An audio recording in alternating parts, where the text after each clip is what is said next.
Drama ini dimulai dengan seorang pria bernama Yoon Hae Jun yang sedang mengemudi di tengah hujan. Ketika malaweng, ia pun tersontak kaget karena melihat ada mobil di depannya. Kemudian ia pun menepi dan menemukan sebuah mobil yang ada di terowongan. Saat melihat ke dalam, terdapat tulisan yang menjelaskan bahwa mobil tersebut adalah mobil mesin waktu. Dan ada buku panduannya juga loh guys, edan gak? Hanya saja ia tidak percaya dengan apa yang dia lihat.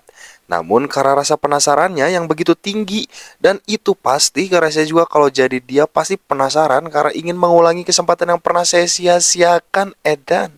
Mungkin saya tidak akan menjadi narator film yang tidak laku seperti ini.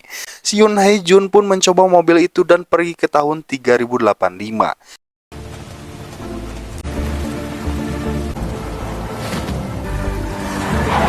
Ia pun kembali dan merasa tidak percaya dengan apa yang dia lihatnya. Selanjutnya ia pun pergi ke tahun 2037, tapi kali ini apa yang dia lihat tidak seperti apa yang dia bayangkan.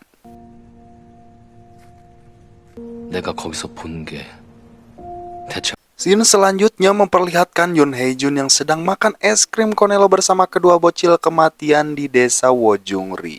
Dan rupanya di sana dia telah kembali ke masa lalu di tahun 1987. Dia melihat berita di TV yang dimana berita tersebut menginformasikan kalau sedang maraknya anak muda yang kecanduan obat halusinogen.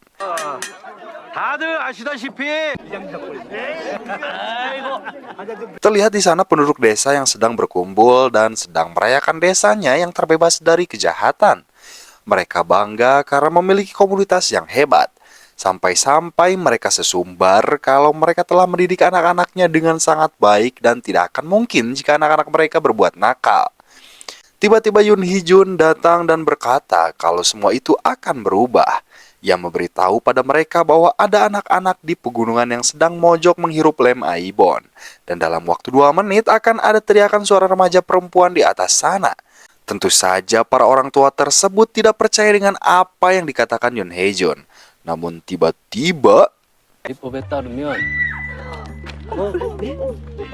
semuanya berbondong-bondong datang ke atas gunung untuk mencari di mana sumber teriakan itu berada. Dan benar saja jika anak mereka yang mereka anggap baik ternyata telah mabok karena menghirup lem Aibon ya guys ya.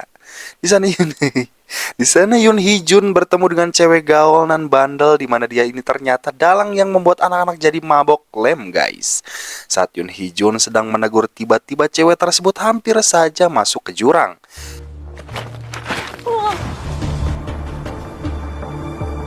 Dan untungnya masih bisa diselamatkan olehnya. Desa Wojungri pun masuk koran di mana di dalam beritanya itu desa tersebut mendapat julukan desa yang tidak pernah terlibat kejahatan selama 5 tahun berturut-turut. Dan semua itu berkat Yoon Hee Jun. Wow, hingga penduduk desa di sana memujinya. Yoon Hee Jun mengaku bahwa dia adalah guru bahasa Korea dan baru saja pindah dari Seoul. Seorang kepala sekolah yang juga penduduk di sana menawarkan pekerjaan dan langsung disetujui olehnya.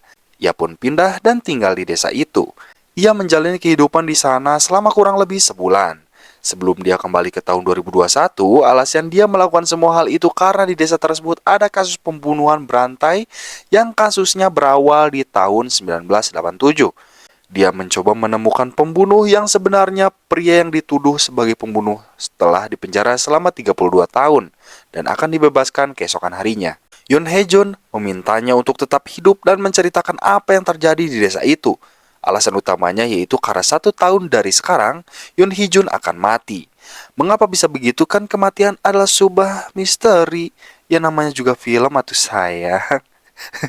Jadi gini, si Yoon Hae Jun ini waktu itu sempat nyoba ingin pergi ke tahun 2037 karena dia pengen cepat pensiun setelah bekerja cukup lama lah. Terus yaitu kurang lebih 16 tahun lah dia kerjanya kan.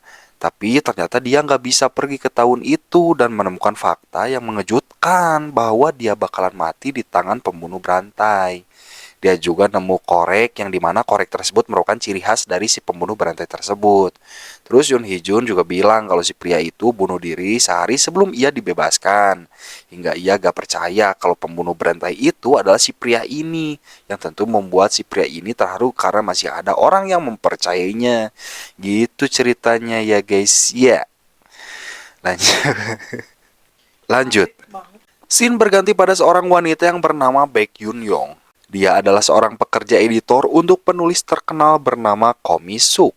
Namun penulis itu memiliki temperamen yang buruk hingga Yoon Yong harus lebih bersabar terutama saat ia melihat ibunya yang diremehkan olehnya. Ibunya melihat dia dan menyapa namun Yoon Yong merasa malu dan mengabaikannya. Hingga akhirnya mereka pun bertemu dan berujung dengan pembicaraan yang saling menyakiti satu sama lain. Tapi sumpah sih guys, pas di scene ini guys, bikin air mataku jatuh ketika pengorbanan seorang ibu disisihkan oleh anak kutil seperti Yoon Yong guys. Aduh, so asik anjir. 그래 안 그래? 사바에 입고 나오겠지 돈. 좀 신어봐. 근데 그렇게 창피해? 사람들 좀 봐. 누가 요즘 이런 거 하고 다니? Kemudian Yoon Yong menghabiskan hari itu dengan makan sepuasnya dan pergi ke bioskop. Setelah sampai di rumah, ia melihat banyak makanan yang telah disiapkan oleh sang ibu. Tapi anehnya, ia tidak melihat ibunya di sana. Sampai akhirnya ia menerima panggilan terburuk dalam hidupnya. Dia mendapatkan kabar bahwa ibunya telah tewas. Ia pun langsung datang dan menangis sejadi-jadinya. Keadaan menjadi semakin buruk ketika dia menerima pesan jika dia dipecat. Ditambah lagi, ia harus membayar kerusakan yang telah dibuat oleh ayahnya yang mabuk-mabukan. Ia pun datang ke tempat ibunya bunuh diri sambil membaca surat yang ibunya tulis.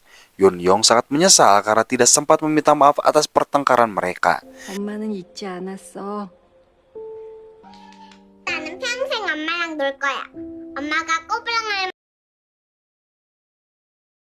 Tiba-tiba saja ayahnya datang dan mengajaknya untuk menemui ibunya. Namun di sana terlihat bahwa Yoon Yong sangat membenci ayahnya karena ayahnya sering mengabaikan ibunya.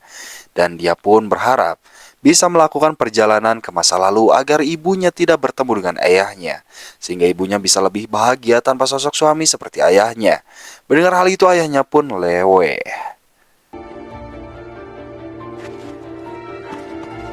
Yoon Yong juga menemukan sebuah kotak korek yang disidik-sidik. Ternyata kotak koreknya persis seperti kotak korek yang ditemukan oleh Yoon Hee Jun. Di dalam kotak itu ada secari kertas yang sulit dibaca karena sudah lecek dan keairan. Maksudnya kena air ya guys ya.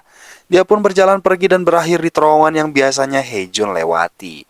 Hee Jun datang dari arah berlawanan sambil bersiap kembali untuk melakukan perjalanan kembali ke tahun 1987. Saat mobil menghilang dan kembali ke masa lalu, Yoon Yong terjebak dalam gelombang mobil tersebut dan ikut terseret kembali ke tahun 1987. Hee Jun yang tidak sadar jika ada orang di depannya, ia pun mengerem mobil sekuat mungkin sampai berputar hingga mobil itu menabrak pohon kemudian rusak dan mati.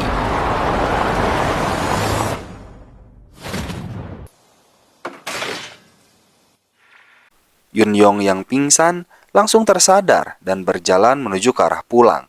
Namun ternyata jika kota yang dilewatinya sudah berubah, hingga ia melihat sekeliling dan memperhatikan sebuah banner yang menunjukkan tahun 1987. Namun ia belum sadar dan ia hanya percaya kalau tempat itu hanya untuk syuting film. Saat dia menyusuri salah satu gang, dia melihat ada salah seorang gadis yang mirip seperti ibunya saat masih muda. Yoon Yong pun lantas mengikutinya, namun Hee Jun tiba-tiba menghentikannya dan menariknya. Hee Jun menjelaskan apa yang telah terjadi, bahwasannya mereka telah terjebak di tahun 1987. Mendengar itu, Yoon Yong malah terlihat sangat senang karena ia bisa kembali ke masa lalu untuk bertemu dengan ibunya dan memperbaiki masa depan ibunya. Baik, jadi untuk episode satu kali ini, maksudnya jadi untuk episode ini kita akhiri dulu.